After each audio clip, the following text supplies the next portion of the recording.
You're listening to Double O Direct, and today my female guest is a fertility specialist, Dr. Wanjiru Ndegwa-Njuguna. Want to have a baby? Now?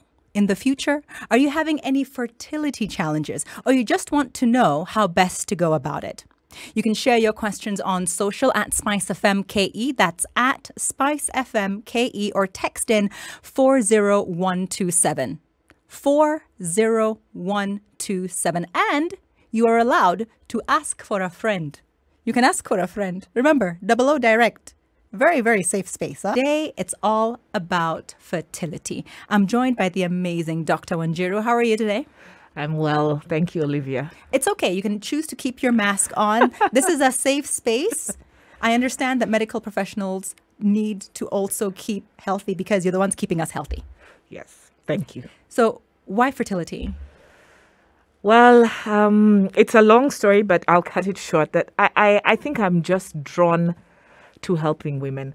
When I was starting out in my career, amazing, huh? Yeah, but when I was starting out my career as a young doctor, I practiced under a gynecologist who was also interested in fertility. And I saw many women and couples coming along. But I remember this one that touched me because they were from the rural area, didn't have a child, and the woman had been subjected to having relations with people in the village to actually give her to give her husband offspring. Yes. And in that process, she contracted HIV. And I really just thought if there was a solution and if there were people or doctors really doing helping couples and even giving information so that this doesn't happen to somebody else. I mean, that just touched my heart. But really, it was the patients. There's so many people struggling and so much emotion around having a baby. And so that really touches me every day. And I tell you, Olivia, there is no greater joy. I'm seeing you in your element. Yes. And for me, when I do a scan, you know, the first 6 weeks or 8 week scan and the heartbeat is there. Yes. And the couple's faces just go, you know, there's such a smile and such happiness. That really gives me all the joy that really you can really get. I mean, it's such a blessing. It is indeed. And as you talk about how important, you know, fertility is and people to understand the various challenges that there are, what are the challenges? Well, fertility is, I'll start that. I know this is a female show, but it takes two to tangle. Parthenogenesis, but I'll just leave it at that. Google parthenogenesis. But okay, let's go back to current science. Yes, so it takes two people to tangle. So I will say that fertility, 30% really are female problems. Yes. 30% are male problems, and 30% of patients who come have both the male and the female have a problem, and about 10% we have really no idea what's going on. Yes. And we call that unexplained infertility, where nobody has, I mean, we just can't find a reason, but they're just not conceiving. But for the female element, a lot of women, I think right now we're really struggling with women coming when they're too old. And do you know, people have been asking me, Double O, you have one child. Are you going to have another child? And I tell them the only fresh eggs I have, nimenunua kwa supermarket. Don't be fooled by the cover of this book, right? The fresh eggs from Quickmart. But seriously, doctor, you're right. No, and I like how you said it, that we can do everything to look young. Yes. But inside our body, really, it's a ticking clock. I was already a geriatric pregnancy when I was conceiving my... Yes, you guys have the worst classifications. Sure. And no, that term I think has gone down, because right now, I mean, geriatric pregnancy was 35 and above, but right now I think it's gone. I mean, we have pregnancies at 42, 43. So no, but are they for real? Or are they lying to us like Janet Jackson? Oh, I don't. Well. Can I not comment? But we need to understand that after 43, it's really hard to get your own genetic baby. Talking to Dr. Wanjiru, she is a fertility specialist. And doctor, you've said that one of the first causes of infertility is age. Yep. Don't be waiting like Double O. I don't know undergrad. I don't know masters. So you nataka PhD. No, right? Number one. Number two? And number two, most common factor is tubal blockage, and that's the fallopian tubes. If you go back to your biology, we have two fallopian tubes. Martin Ochenga got an A in biology. He asked me the other day, live, what did you get in biology? I said I got an A. Good. So you know what a fallopian tube is. Good. So fallopian tubes get blocked because of very many reasons. The most common is STI, STDs. And because we're waiting late to get married, we've already had sexual intercourse at some point. STDs are on the rise and we have a lot of tubal blockage. So that's number 2. Number 3 is a lot of hormonal factors. And those hormones could be from thyroid issues, could be obesity issues, could be... so weight does have a role to play and an impact in your fertility. Yes, it does. Weight and lifestyle, have a role. So the hormonal issues, and there are various hormones in our bodies that can affect our fertility.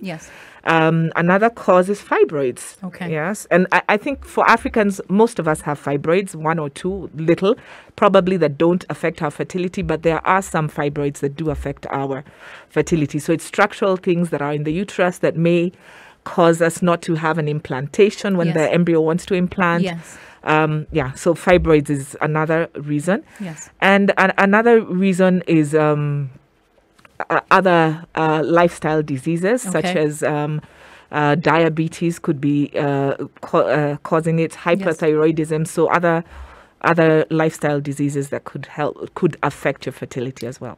So we know what can cause infertility. Are there ways to test to show whether or not you have certain conditions with regards to your fertility? Yes. So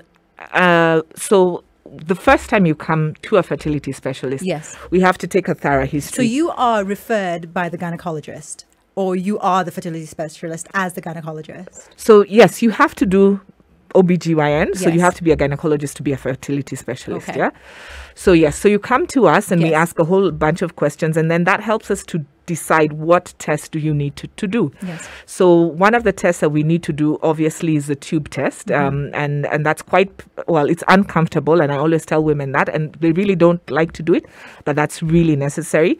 They're the hormonal tests that tell us, okay, are our hormones balanced? Are we okay? Are we going to be able to conceive, or do we have to do something about it before?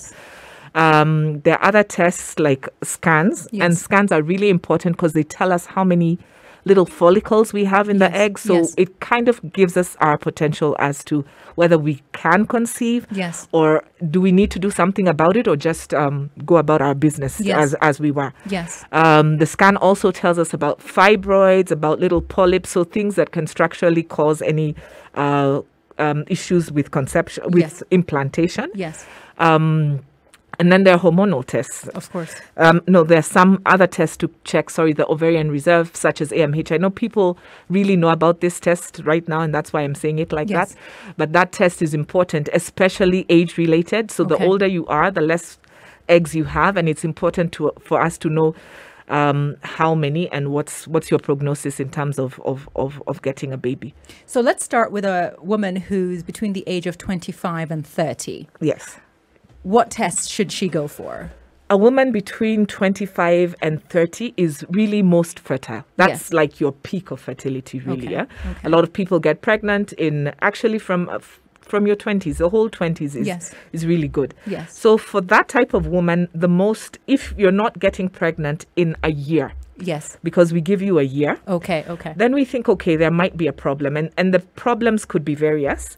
But the most common is probably tubal factor. There are also problems like polycystic ovarian disease. That's a hormonal kind of problem. But that is very common in that age group as well. So we'd check your hormones and do scans and check whether you have that. The other thing we'd also check is some women, shockingly as it is, undergo premature menopause. So it's not everybody that at 28 you have, really good eggs that are raving to go. I mean, some people are actually at the tail end and are going to undergo menopause in a couple of years. So that's an important factor for us to also check, because it shocks us sometimes. Wanjiru, let's talk fertility. Yes. And exercise helps fertility. Thank you. That's why my gyno was like you. He just has to sneeze on you now to conceive. I said asante. Oh, one touch. I wish it was that easy. It is not that easy for everybody. And so we've talked about what causes fertility. We know that between 25 and 30, in your 20s, that's your peak fertility. What now happens in your 30s? Well, 30s, your fertility reduces, but not so much. So we'd still need to if you're trying to conceive, we still give you about a year, from 30 to 35. Try on your own unless you have issues that were causing you not to conceive. Then you need to come a bit faster. But for 1 year, do it on your own. But when you do come in your 30s to 35, then we still have to do everything that we did in your 20s to 30s, which is the test for the tubes, your hormones, your scans. Just find out, is there a problem there? But that's the most part about it. When you get to 35, yes. Now this is when we start thinking that there is a huge decline. Okay. From 35, your eggs, if they were here, they start rapidly decreasing in numbers. Stocks are no longer lasting. Yes, the stocks, and they go down fast. And therefore, this is when we start saying, okay, if you're trying to conceive for like 6 months and it's not happening, and you're together with your partner like 3 times a week, or you're planning and you're on your app and checking your ovulatory window, and it hasn't worked in 6 months, then you need to come and see us. Okay. So 35 and over, 6 months. And so here we take a little bit of more depth, and and here we're really looking at the eggs. Okay. Because at this point we're worried about your timeline, quantity and quality as well. Quantity, quality, and time. Because as I said, 43, really after 43, it's extremely hard. I'm not saying that it's impossible, because there are people who surprise. Yes, they're outliers. Yes. Yes. Who surprise us and rock up with a pregnancy at 48 and didn't even try. I know. You see? Yes. But that's not a lot of people. That's less than 5% of the population. So we really have to then check and make sure that we're giving you the best advice as to how to get pregnant, and get pregnant in that window. Exactly. Yeah. So when someone comes to you and they're 28, yes, and they're just coming in for a checkup, they seem okay, they're still on their grind, be it education or career, what do you tell these women? Okay. Yes. Now 28 is, as I said, peak. But as women, we know that you want to achieve your own goals. Motherhood is important, and it's part of a lot of women's goals. Yes. But at the end of the day, it's not the only goal. I love my children, I love my family, but I also love my career. Yes. And I do tell them that you need to strive and do everything that you can do to get to where you want to do, whether it's a PhD or whatever you want. But at the end of the day, you have to remember that at 43, the likelihood of getting pregnant is really, really low. So you need to then decide what do you want. Start thinking about your future, plan about your future. To fertility expert Dr. Wanjiru, what's the name of your clinic? We are Footsteps to Fertility Center Limited. Footsteps to Fertility. Yep. So what are the options for someone who's experiencing fertility challenges? There are many, many options, but I just want to say that it is not equal to IVF. A lot of people shy away from coming to a fertility center. Yes. Because it's IVF, and they're like, I don't have the money for IVF, or How I much don't does it want cost? to be told. IVF can be anything between 400 to 600,000 per round. per round. Eish. Okay. So it is expensive. Yes, you just exercise if it's an option. Okay. Yeah, but not all patients require IVF, and that's the thing. So we need to, as you said, there are different options. Yes. So some patients, all that they're not doing is ovulating. And if you're not ovulating, then we give you treatment to help you ovulate. But I heard that ovulation is affected, of course, by weight. If it's too high or even too low, it can affect your cycle. And that's why it's about health. Yeah. And people have even seen that if they eat well, if they exercise, they get back into their normal ovulatory pattern, and their menses comes every month. And these are people who didn't have menses even for 6 months. Okay. So diet and exercise does play a huge, huge part. Stress? Stress. Oh my gosh. Stress is the most important factor ever. Really? Yes. And I like to tell my patients that if you're coming for an IVF cycle and spending 500,000 and stressed, it's still not going to help you conceive. It is not going to help you conceive. Okay. So apart from people who, let's say, are stressed or weight challenges, how do you help others? Okay, so there's the ovulatory aspect that we can do, and then or that we can assist in.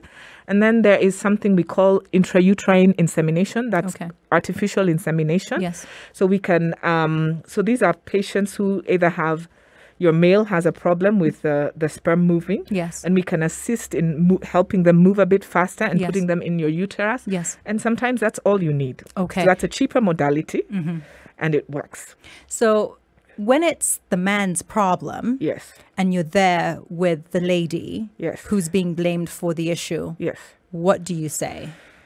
I am very careful, to be honest, not to get into marital issues because there's more than meets the eye a lot of times. And therefore, when I see there's a lot of, problem. Or what do you advise? What do I advise when there is a man's problem? Yes. No, when it's a couple thing. And I will always tell patients that you married not for children, but you married for companionship. Okay. And therefore, if you have a male problem, then we sort it out. Yes.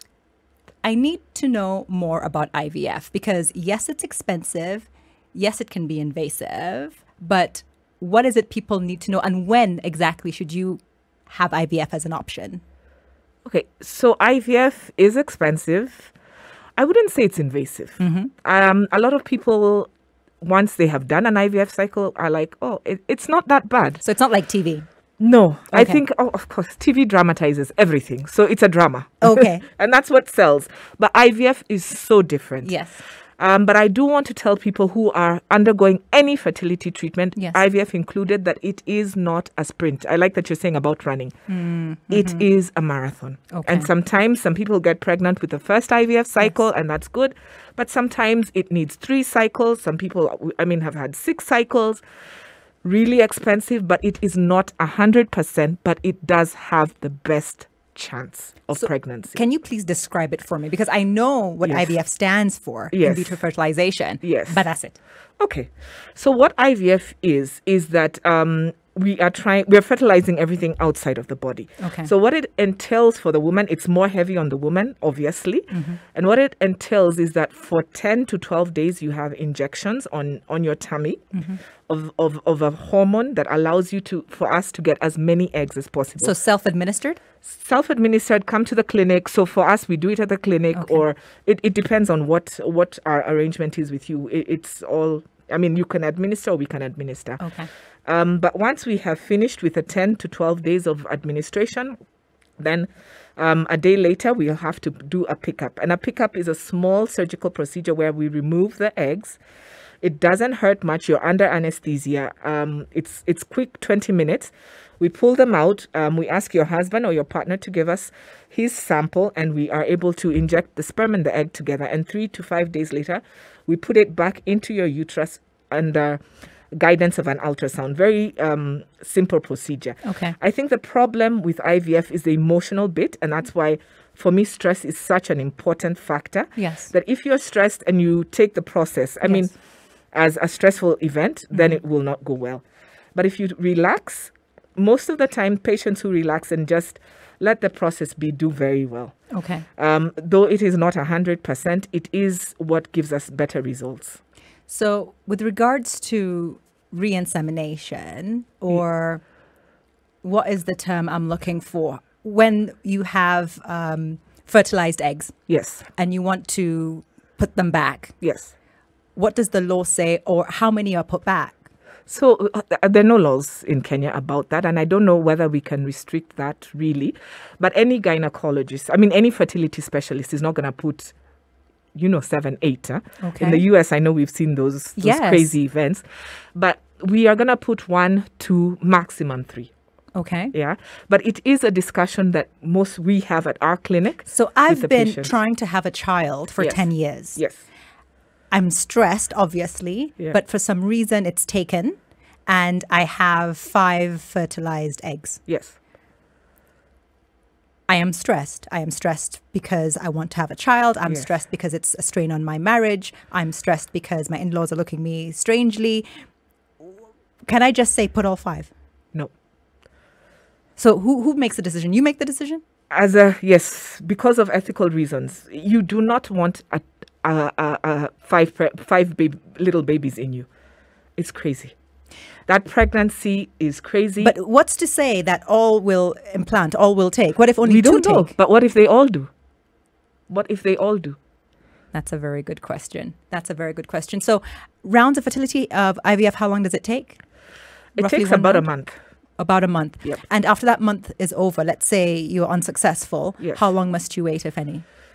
Sometimes you wait 2 to 3 months before we can do another round or put back the excess embryos. So if you got 5 embryos, Yes. we can actually freeze 2 or 3 and keep them for a later date. Speaking of freezing, Yep. at what age should a woman consider freezing her eggs? Yes, this is a good question because it's become the talk right now. Yes. But the best time to freeze is in your fertile age. So it's in your 20s up to 35. After 35, yes, we can freeze, but the quality of eggs we get is much less, and the numbers as well. What are the costs and the procedures involved in freezing? I know we're running out of time, but I really need to know this. Yeah, so freezing is almost the same as IVF. The only thing that we don't do for freezing is put them back into you and fertilize them. So the cost is around 300 to 400,000. So would you actually advise, if possible, that a woman fertilize, a woman freeze unfertilized or fertilized eggs? No. If she's not married, obviously we're doing unfertilized eggs. So Okay. those are called oocytes, and it's done. And I would, if you have no idea about your future and you really want kids, or if you have a cancer and are going to be on treatment that will affect your fertility, it's really important to freeze before. Final thoughts, Dr. Wanjiru. Yeah. Final thoughts. 1, please, women, we all want to be career women, but we need to balance life. With COVID, we have seen a lot of women who are older now, alone, and now coming for any possibility to have a child. So please know what you want in life. Education is good, career is good, but family is also good. So please balance that out. Number 2, fertility is not a sprint. It's a marathon. It needs patience. It needs a lot of prayer, and it's divine.